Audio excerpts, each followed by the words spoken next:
Hello, everyone, and welcome to Intimacy with the World podcast.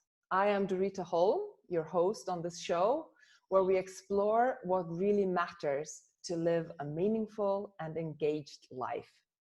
We explore body, heart, mind, and soul, and what it means to belong in the web of life. So today, my guest is Craigie from Scotland. I believe she's with us from Edinburgh today. And Craigie is actually not all that easy to introduce, as she is up to so many different things. She is a powerhouse of initiative and change making in the world. Used to be a therapist and a world-class mountain bike racer. And she has been mountain bike champion of the whole United Kingdom. She is still a record-breaking mountain bike adventure racer. She is also the High Commissioner in the Scottish Government for encouraging people to be active outside for their emotional and physical well-being. She's a writer for several magazines. She is a filmmaker, and she's also the founder of the Adventure Syndicate. That's an organization that enables, inspires, and supports women to go on adventures, to find their wildness and inner courage to just go for it, which then hopefully becomes such an empowering process that can then spill over into other areas of life. And not to mention, Craigie is currently working on her first book, which I can't wait to read. So welcome to Intimacy with the World podcast. I am so excited to speak with you about a whole array of different things. Oh, me too. I'm delighted to be here. And Intimacy with the World. What an incredible title to be starting a conversation with that in mind. My goodness. I'm glad you like it. So I was thinking that we will speak about your incessant calling to seek out these crazy adventures where you hardly sleep for days while you push your bike up and down remote mountains all over the world. Oh, why do we need to start there? That makes me sound mad. No, we won't start there. I'm just telling the listeners what they can expect. We also want to hear about how do you keep going when everything hurts or when you're scared. We also want to talk to you about your love of the natural world, what it is that you find there. And I also want to talk to you about what it is that fuels your soul to do the work you do, empowering women and working for the environment. And I really want to ask you, why can't you just live a normal 9-to-5 life, Lee? And then, of course, we will talk about so much more. So let's dig in, Lee, and why don't you start by telling our listeners just a little bit about yourself, about where and how you grew up, and how and why mountain biking became such an important part of your life? That's a much better place to start, isn't it? Yeah, because then we can ease into all the other more hardcore questions. But you're right, though, it does start at the start, doesn't it? It starts with who inspired me, like what influenced me as a young person sort of coming of age, because I could so easily have been somebody that got really into video games or data management, and there's nothing wrong with that stuff at all, but that was not my start. That was not my life. I always wanted to be outside and exploring, and being physical was always what I wanted to be doing. I always wanted to feel my heart pounding and my lungs working. It just made me alive in a way that nothing else did, really. So I was rubbish at sitting still at school. I just needed to be active and moving, and especially active and moving outside as much as possible. And I was lucky. I didn't live in the wilderness. I didn't live in the remote highlands, the place that I flock to now. But I did have access to green space, which was incredibly important. And I could be autonomous. I could ride there myself or walk there myself and get creative in that green space. I had incredible role models who let me do this stuff and were like, come on, you know, you can do this. You're strong enough, you're capable enough to go and explore. It's okay to get things wrong, it's okay to get a bit lost, you know, all these things that we don't always hear. And so, yeah, I come from a family of active women in particular who were just like, you know, really nurturing and caring. And it wasn't about the competition. I think that's what surprises so many people now, because I lived a competitive life for so long. It was just about being outside and active, and the creativity and the curiosity that tapped into as a little person, that definitely set the bedrock for everything that was to come. And the mountain biking, how did you come into that, and how did that become such a huge part of your life? Oh yeah, well that's an interesting story, because the truth was I used my mountain bike to skip school. So I got a mountain bike when I was 13 or 14, and I'd never, you know, I'd always ridden a bike, but I'd never had a bike that could actually go into the hills.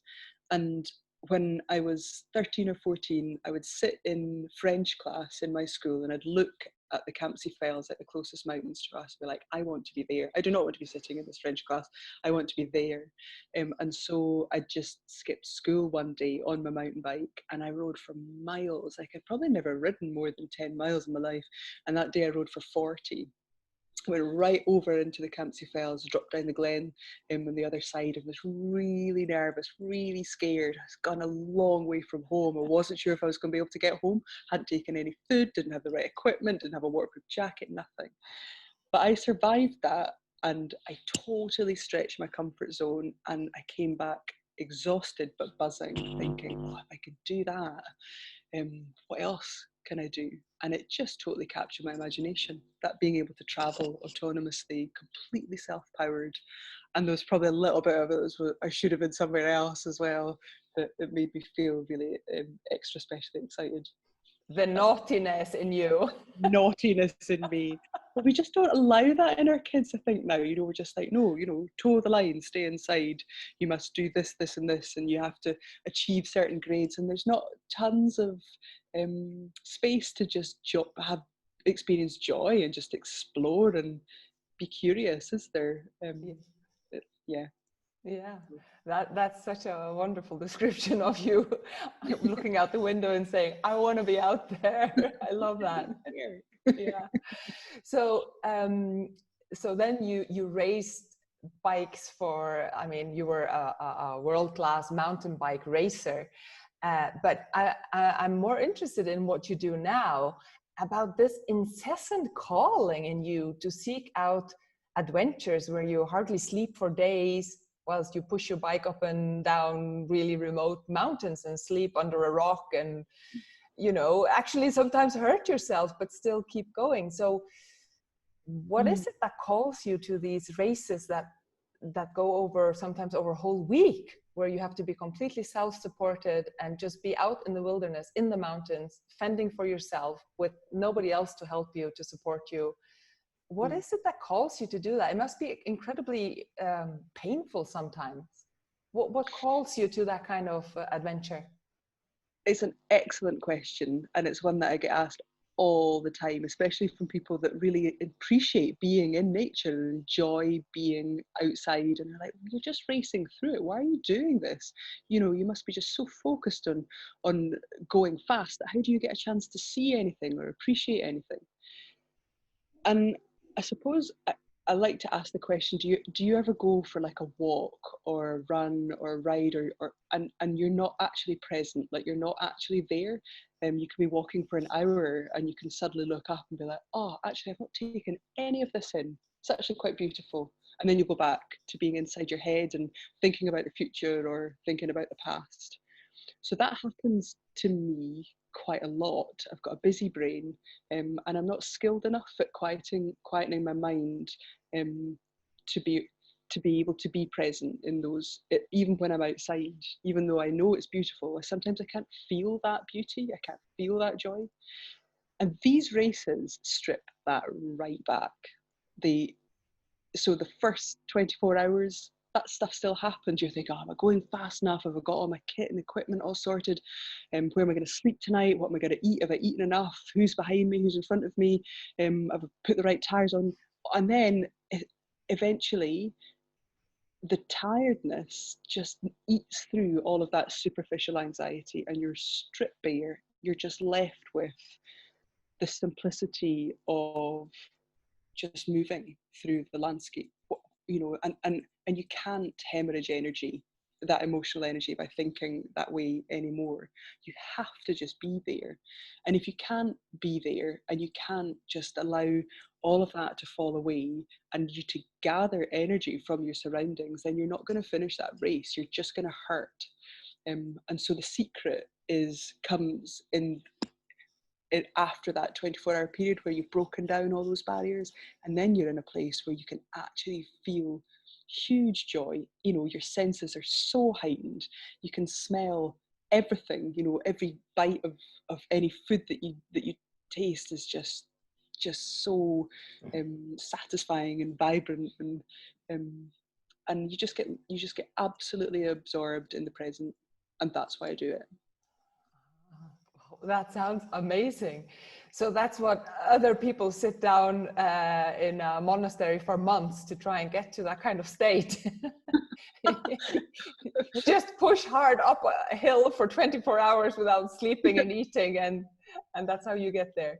Sometimes it takes more than 24 hours, but you always get, you know, if you do that it's pretty extreme, really. It would be much, much simpler if I learned how to do it, and I will have to learn how to do it in a different way, because my body's not going to be able to do this forever.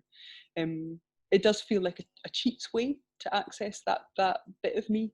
Like I know that this works. You just ride yourself to exhaustion, and then, you know, all the good stuff starts to happen. And you know, maybe I'll do enough work in myself that one day I can do but that. There must be moments though of pain, of muscle pain, of your bum hurting, you just can't, you see this hill and you're like, I haven't slept for 24 hours and I've been riding all the time, or for 48 hours or whatever, and then you see this huge hill or mountain and you're like, I'm gonna have to go up there, and everything hurts. Where's the source?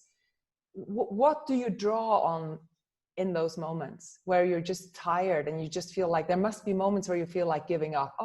And the doubt, when the doubt comes in and you go, why am I doing this? Let's just stop and go home. There must, what do you draw on? What's the source that you draw on in those moments? Those moments absolutely 100% come and go, like, and not just in endurance racing, but in life, don't they? They come and go all the time. The doubt and the pain and the fear and the worry and the absolute certainty that you just cannot do this. And I suppose what these races have taught me is that you always can. Like, you're always capable of more. And I suppose in those extreme physical scenarios that I'm translating into everyday life, if I just keep inching forward, because I know that I've been there before, I keep inching forward, and you know, that pain in my bum that has felt like the one thing in this universe, this pain in my bum is the center of the universe. There's nothing else in this universe. There's no birds calling, there's no smells of anything, there's just nothing. It's just me and this pain. And then moments later, you're like, what pain? And it's that instantaneous. If you just keep inching forwards, nothing stays the same. And I suppose it's that I draw, and I just know that it can't stay like this. And the same is with joy. You know, when you're just like, this is just sublime, everything is perfect, I don't want anything to change, and you're holding on so tightly to it, but deep down you know that it'll change, and it'll swing back round again. And I suppose that's what I love about those races. You can flip from absolute hell on earth to sublime euphoria in 30 seconds. And that's what keeps you going, because you know that nothing's permanent. So it sounds like as if a life, when you're in a race like that, is a lot more intense than normal life at home. Like, so the sublimeness is much more sublime, and the pain is also much more painful. But you hold it by knowing that it will change, and knowing your own strength, that you can do this. So do some of those things that you learn when you're out on the mountain in the extremes, knowing how to deal with your mind, knowing how to deal with the pain, and knowing how to push when you're very tired, and also knowing to be in the moment with the joy and the light and the birds and your body. Does any of that translate back into your normal life when you're at home? Yeah, it absolutely does. Although you've hit the nail on the head there, because you're right. What this does is it pushes things to extremes. So if you're doing a race like this, you've gone from just sort of flat line, no extreme highs, no extreme lows, but that is just generally how life is lived, to these erratic peaks and troughs of emotion. And that's really, really exciting. But it's exhausting as well. so when you come back from one of these events, it's quite difficult to settle. Nothing feels good enough.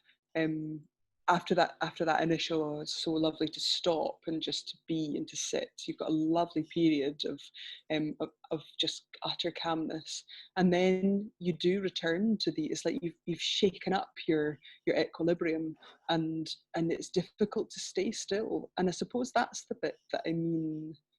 I'd like that's the bit that I feel like I need to work on more. Like, how do I find those extremes of joy, without having to put myself through those extremes of pain first, and that, I think, is just going to be that's probably what I'm going to have to keep working on my whole life. But I guess as my body gives up more and more, I'm going to be forced into finding them more and more. Yeah, and I mean, I when I hear you speak, I can hear your love of the natural world. Even when you were a little girl, you just wanted to be outside, using your body and outside. So what is it that you find in the natural world, out in nature? Why is that so important to you? What does it give you? What do you see? Well, I suppose it's more what I feel and when I'm not there that makes it so obvious that I need to be. Mm-hmm. So I can get quite caught up in everyday life. I'm currently living in a city, which is not at all me. It's not my natural environment at all, and I find myself getting quite anxious and a bit depressed. And I'm just like, what is it? What's wrong? I've got everything that I need right at my fingertips, and I don't know what it is that's wrong, until I go outside, until I find myself in a green space, or if I sit on a piece of grass, or if the colour of a leaf knocks me sideways, or I can just sit and watch a spider spinning its web, and something will change in me, like, oh, this is the bit that's been missing. This is where I get my connection from. This is where I get my energy from, because it's so easy, especially in a city, to forget that you are nature. Like, that is my nature. I am part of all of this stuff. I'm not part of the bricks and mortar of the house that I live in. I'm not part of the banal chat down the pub, although all that's fun. There's something much more fundamental that roots me to the earth, and I know when I've not been getting enough of it because I feel rubbish. But I mean, you tell me if I'll ever get to a point where I can preempt that and go out there and take what I, commune and take what I need in time to not feel that lowness, that depression. I'm reactive. I react to a crisis. But at least now, I suppose, I know what it is that I need to feel happier. How do you think that it is that other people seem, well, I don't know, but seem to be doing just fine without connecting to nature, which, as you say, is what you truly are? Like, how come they can be, how do you think that it works, that some people can be fine in brick and mortar and you can't? And I can't. it's hard to speak for other people, and I certainly wouldn't want to make any assumptions about the lack of, you know, what it is that they're not getting. If somebody lives in a top floor flat and never puts their feet on grass, then who am I to say that they're doing it wrong? I'm absolutely, you know, I can't say that. That works for them. And I look at a lot of people that never leave the confines of their home, and they get loads from that security and that simplicity, and in many ways I'm in awe and wish that I could be that way. But I think I don't want to come across as somebody that thinks that they know how important connection with the outside space is, but I know it for myself, and I think that I am I wouldn't be being true to my true nature if I wasn't outside in natural space. That is what makes a human being. And for someone that is happy and there's absolutely happy and contentedness that can happen within four brick walls. Of course there is. Even looking at a computer screen is fantastic. I think what you can get from that stuff. But I think without some sort of balance, it feels as though, you know, those extreme highs I was talking about, you might just, this is my assumption, and I might be completely wrong, but it feels like you're never going to hit those highs. You're never actually going to feel that deep, deep joy of connectedness if you don't get out there and remind yourself where you come from, you know, historically, from generations past. I think that feels pretty fundamental to being a human being, is to remember that your heart beats in the same way as other living things. Do you think that, you know, I mean, it's skyrocketing how many drugs we're taking to try and not stay depressed, and it's skyrocketing the numbers of depression and suicide, and both in young people and in not so young people. Do you think that this very urban lifestyle where we're not in touch with nature, do you think that's part of the problem? I mean, I would say so, and I'm sure you would say so too. And yeah, I mean, I think it's no coincidence that we're leaning more heavily on man-made vices as generations go on, screens and drugs and alcohol and sex and food, and, you know, all this stuff. We all need it in our lives, and going into it and taking real pleasure from it. I think that's all fantastic, and we should all be able to do that. But it's like anything, isn't it? Without a balance, then you lose the joy of that too. And I think nothing feels, and that's another point of using students' races, you don't feel grateful for anything if you've got it all the time. If you're always comfortable and warm from your central heating, if you can always numb that pain with a drink, if, you know, unless you experience a little bit of the discomfort, then you're never going to feel those true joys, I would say. I would say. Yeah. And what does really fuel your soul to do the work you do? I mean, for example, you started the Adventure Syndicate, which is an organization that helps everybody who wants to go out on an adventure and live some of what you're speaking about, but has never done it before. Helps them, empowers them to do that. You run workshops and camps for people, for women especially, so that they can learn to go out in nature on their own with their tent and their sleeping bag and just go for it. So what is it that fuels your soul to do that kind of work? Which is also an environmental work, because you're trying to raise consciousness about the nature that we depend on, and that is declining everywhere. What's the fuel behind that? What is the source of your motivation? So I think probably the main one is it's just not fair. Unfair. I'm motivated massively by unfairness, and I think even me growing up, I was very lucky because I had lots of great role models, and it wasn't always about getting to the top of stuff and conquering things and being the best. It was okay to go out and just enjoy and be outside. But I think if we look around at our media, it's like to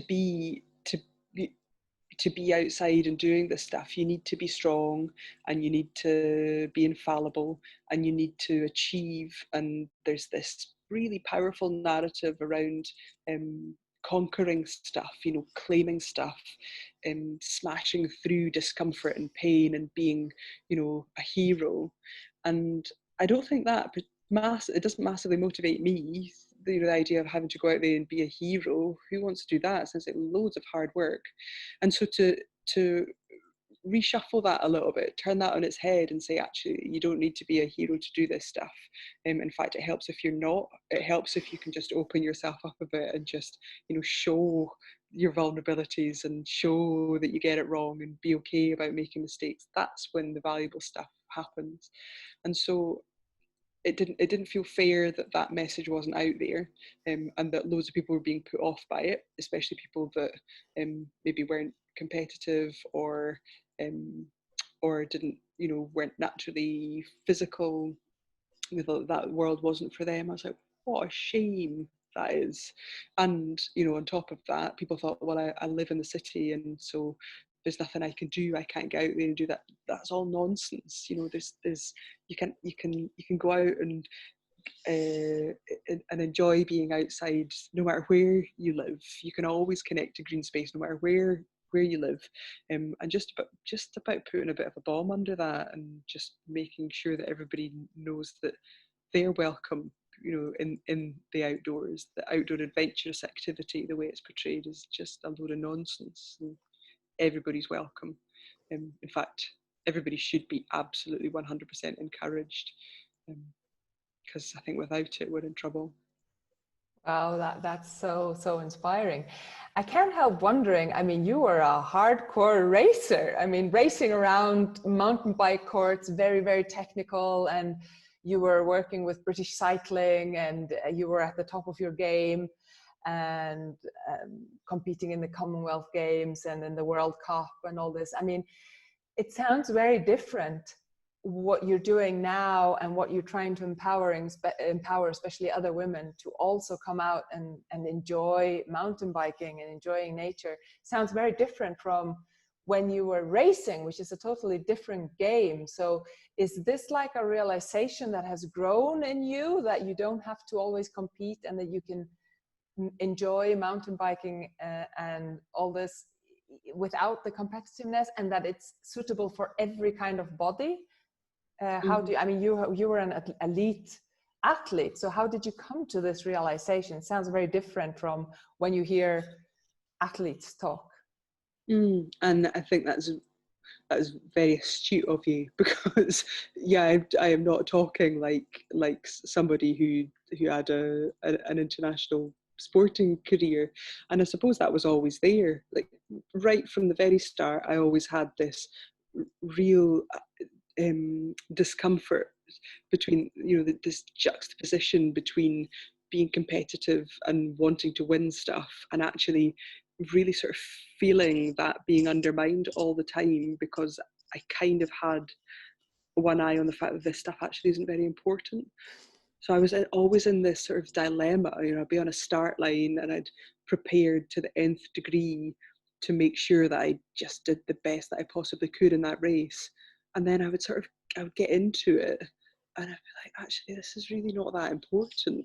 And I suppose I think that's probably why I was never world, a top athlete, because actually, like, even in my field, I could race a bike, but I was never going to be a world champion, because actually probably there's a bit of me that was like, I don't actually care as much. There are people dying, and this is a bike race, and our climate emergency is more, all these things would come into my head. Even in a race, these things would quite often come into my head.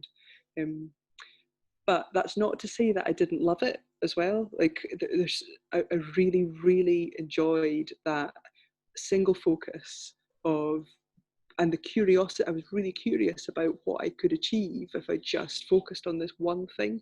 And that was simple. Again, like the endurance racing, you've got one goal, you just need to keep moving forward and it'll change. Nothing stays the same.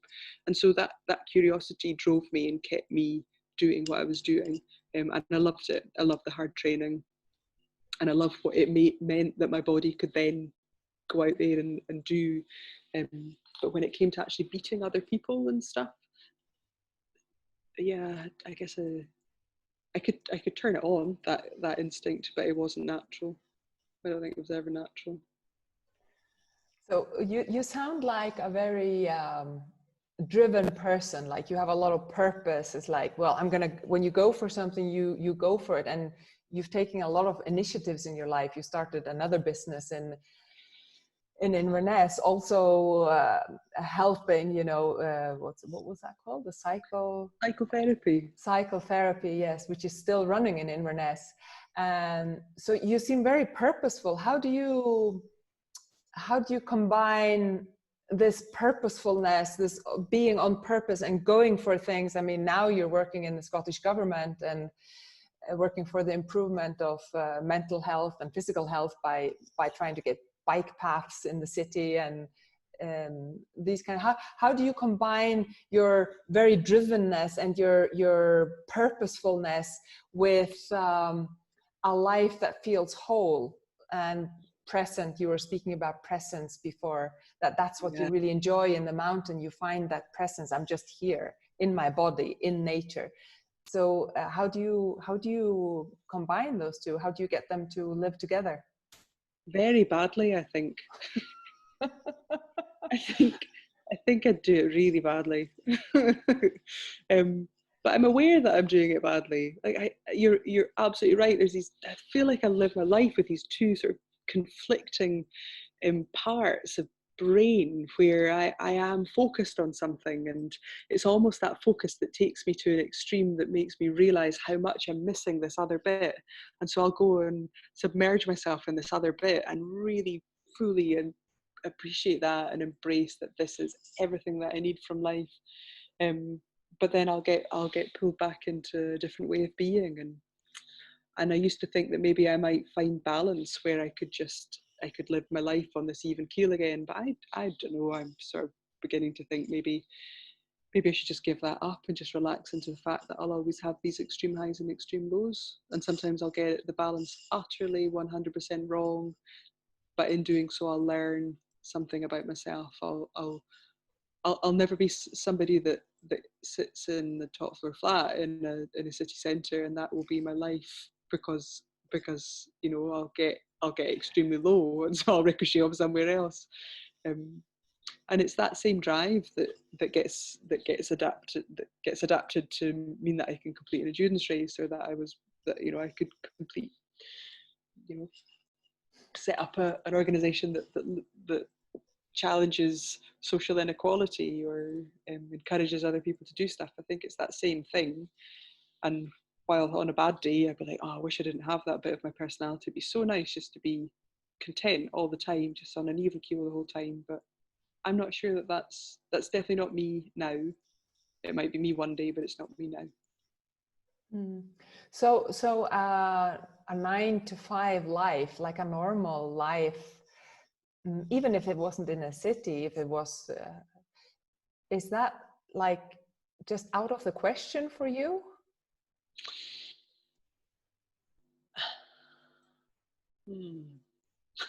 Never say never.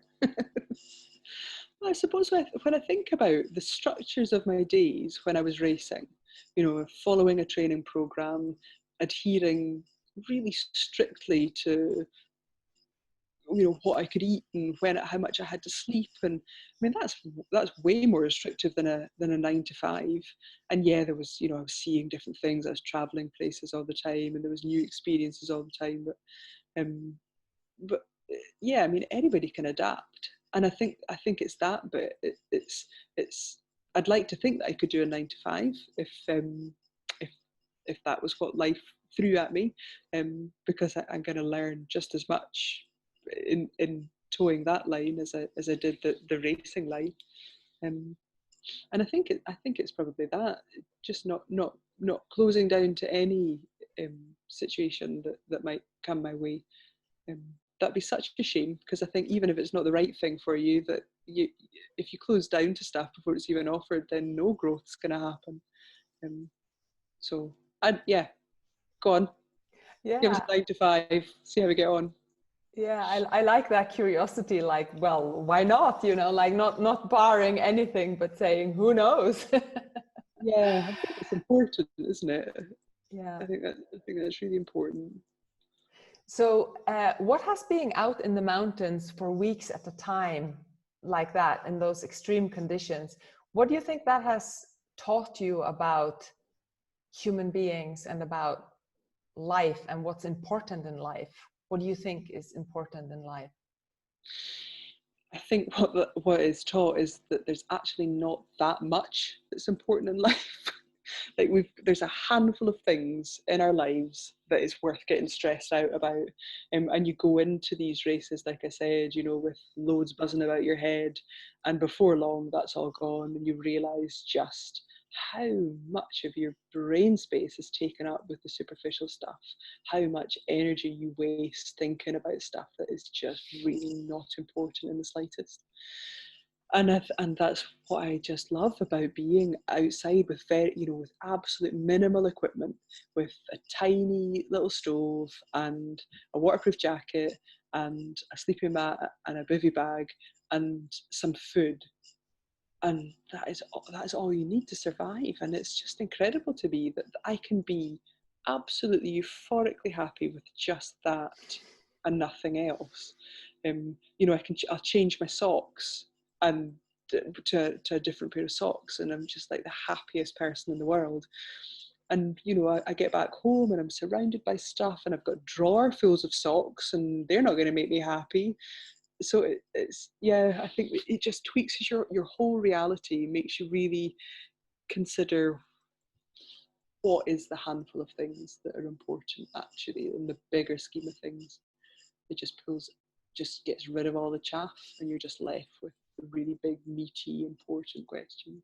So I gather that socks are not one of the things that are really important, although they do bring you a lot of joy when you're out on the mountains. So what would you say then are the meaty handful of what's really important in life? Well, I mean, don't get me wrong, socks are important. Socks are really important. But I think the humility that comes with being in big, wide open spaces where, there's just so much space around you, and you're so tiny and insignificant in it. In these big hills, having come this huge distance, you're a speck, you're absolutely nothing, and you're a snapshot in time. Your life is, it's a microscopic moment. You're like a drop in the ocean, and while that is a bit scary, it's also pretty comforting to know that actually in the bigger scheme of things this doesn't really matter. In a few hundred years no one's even going to even remember that you ever existed, and if you get over the narcissistic urge to make your mark in the world so that you're forever remembered, then there's some real comfort in that. And so I suppose what's important is just like right then and there, because that's all you've got. It's all going to be taken away in an instant anyway. And you never know what, the next moment, it could all be taken away in an instant. And so in the moment that you've got how you're relating to yourself, how you're relating to your natural environment. And then if you're with other people, and I come back to this again and again, it's the other people part that I tussle with the most, probably, because we've got such a responsibility to each other, to be kind, not just to ourselves and to our natural environment, but to each other. And that involves like even how we think about our loved ones when we're not even with them. How do we think about them with kindness and with generosity and openness? Because I don't always get that bit right either. You'll be surprised to hear. Sometimes I hear myself and I things that I say to my mother, and I think, oh my goodness, are you 15 years old again? You know, this is the important stuff right here and now, how you're spreading love and joy. That's all you've got. Mm. I hear the word relationship, and you use it in many different and interesting ways, because you use it as my relationship to myself, my relationship to the wide open space, my relationship to my unimportance, and my relationship to others. So it all comes down to, as far as I interpret you, it all comes down to how you are in relationship with life. Would you say that? Mm. Yeah, absolutely. Yeah, it doesn't actually matter what it is that we're talking about in relationship to, does it? It's just your way of being in the world in that moment translates, you know, whatever it is that you're talking about, whether you're talking about self or other or yeah. Hmm. Um, so I would like to hear about, what would you say is your growing edge these days? I mean, we're in the middle of a pandemic and everything. Like, where do you feel that you need to grow? Where do you feel like, oh, come on, Lee, you need to, what are you working on? I think I've alluded to it, haven't I? Yes, I think you probably have, yeah. I need more socks. Oh yeah, I need to this constant balancing act that I've got to juggle. I think I would I would love to get to a place where that wasn't so extreme, where I didn't have to ricochet between extremes. Um, I could find this contentedness and this joy and this presence in a much less extreme way. I don't want to have to ride for 3 days and slog my guts out see to see colours and be reminded of the important stuff in life. I want to carry that with me every day, and so I guess working on that, calming my mind, being able to get into those sorts of places a little bit more sustainably. I think that's why I'm, well, I say I'm working on it, not actively working on it, but but do you feel that you're making progress? well, I'm getting older and I'm becoming more experienced, and so that's progress, isn't it? I think yeah, without being too damning, you know, even if I take some steps back, that's also progress, because that's all learning. Um, so yes, I think with time passing, that is progress, and it might be that, you know, I could go down a hole as of tomorrow and spend the next 2 weeks spiraling into a depression, but that's still progress, because I'll get to the foot of that, and I have faith that I'll claw myself out of it and I'll have learned a whole load from it. Um, so yeah, I think as long as we just keep existing and we keep asking ourselves these big questions, then that's always progress. Yeah. And so if you were to meet your younger self, say you were to meet the 17-year-old Lee, so what kind of wisdom or insights would you share with her from Ooh. what you know now? Oh, she was a tortured soul. She yeah, she carried the weight of the world on her shoulders, that one.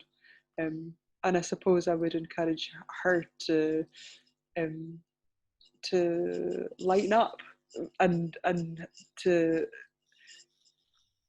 she wouldn't have listened to me, so there'd be absolutely no point in saying this, but I suppose I would have encouraged her to reflect on the bigger picture, on like the true important stuff. Like, what is it that is of most importance here? You know, what is it that you're hung up on, and sort of try to tease out all of the little small petty issues. You know, all the, you know, am I going to pass exams, or wanting to be something, or wanting to be part of something, or wanting to attain something, or you know, be seen to be a certain thing, but like none of that makes any difference to your actual happiness. Let all of that go and just, you know, just go and ride your bike and be in the now. Yeah, but there was no point. There'd be no point in saying that to my 17-year-old self. No point in saying that to any 17-year-old self. I would just maybe create the conditions that meant that she could go and figure that stuff out for herself. So you were saying before that, you know, that you're getting older and more experienced, so you're also getting calmer because you're learning more. And now you're talking about your 17-year-old who wouldn't even have listened and who needed to go through all the pain of being a human. So do you think that everybody necessarily becomes wiser and happier and more contented and more insightful and more conscious automatically with age? Absolutely not. I think that's another thing that I might say to the 17-year-old self. You know, in some ways she had it sorted. I think with the more experience you gather, and if you've got an open mind and you yourself reflect a lot, then you'll always learn stuff. But that is not to say that you're not going to keep making those same mistakes. And with the more lived experience you have, the more damaged you can become, and the more difficult experiences you carry with you, and they make a shape on you forever. And it's how you deal with all of those going forward. In some ways I'm more anxious, I'm less content, I'm more it's more possible that I'll feel extreme lows than when I was younger. um, but I think I've got more wisdom now, and I know how to get myself out of those holes, and I know what makes me feel happy. And I've had experience of battling those difficult situations, and I know what I need to do when I get to another difficult one. I know better how I should navigate. Whether or not I put that learning into practice, that remains to be seen on every different occasion. But absolutely not do we necessarily have that wisdom and we get calmer and wiser. I think we let a lot of stuff go. I think we've got better perspective as we get older because we've lived more of a life, but we could also let that make us much more stressed and anxious, couldn't we? So you've got to stay on top of things. But do you think that with age and with experience and being very conscious about all these things as you are, do you think that life gets like a fullness to it?